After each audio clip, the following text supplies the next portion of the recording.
We picked up a collection of Colts. Let's start with the Pythons. We picked up your 2.5 inch. This all came from the same guy, all these Pythons. He had a 4-inch, and they're all pretty darn clean. He had a 6-inch, and it's in the shop, but it's all torn apart. I also picked up a 3-inch too with the factory letter, so that was kind of a neat one to see.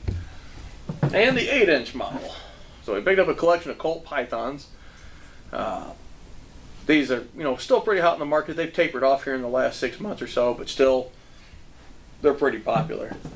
Another guy dropped off a bunch of, and the 6-inch had the box with it, which is definitely nice to have.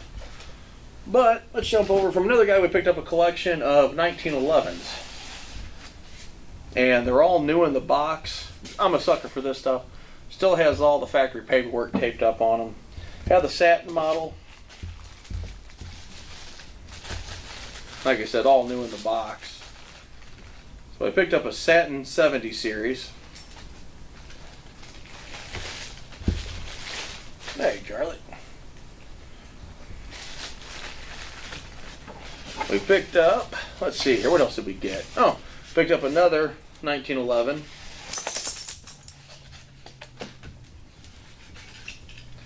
Just your blued 70 series.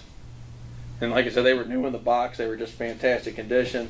Looked like the paperwork has never been opened up or gone through even.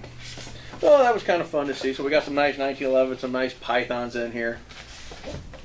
And like I said, both 1911s were new in the box. All right. We picked up a couple double autos, one for a transfer, one that we actually purchased. Here is your 20 weight vent rib, full choke barrel. This is an early gun. This one here is a 1963 model. Flip it over where you can actually see the 20 weight right on the side of it, so you can tell what model they are. They're written right on the side. Then we picked up another double auto. This is an early gun though. This is a steel receiver. If you look at the serial number on these two, this one has an A in it for aluminum, and it's exactly what you think, aluminum receiver. This one has it's a steel receiver. It's got the C prefix, and this one's actually a 3-digit serial number. This one's 624, and when you lay them next to each other, you'll notice something kind of odd. On the very early guns, they put a reinforcement piece on them. And like I said, they did that in the very early guns. And this has the channel rib on it, which is my favorite on the old double autos.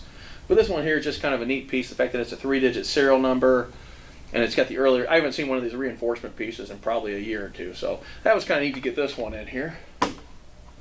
And that's just your old steel receiver. And when you pick them up, you can definitely tell the difference.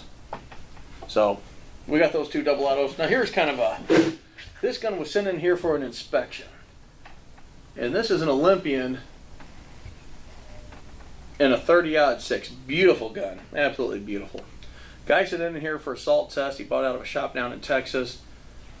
But here's the deal. When you pull the action out of the stock, there's not a speck of rust on the action.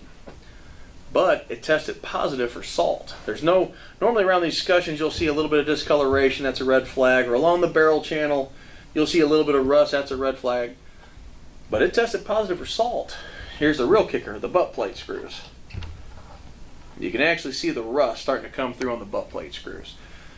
This gun's actually salt positive, and if you were to pull it out of the action at a gun show or if you were at somebody's shop, you could very easily have gotten burned on this rifle. Anyway, it's going back to the shop that sold it to the guy.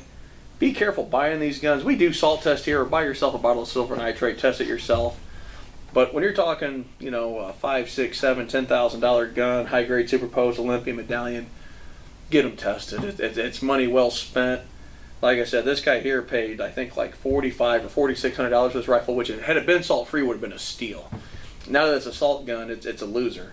But be careful buying that stuff. You'll get burned real quick. And well, that's all the goodies we picked up here in the last couple of weeks that we thought were kind of neat or worth showing. Again, thanks for watching.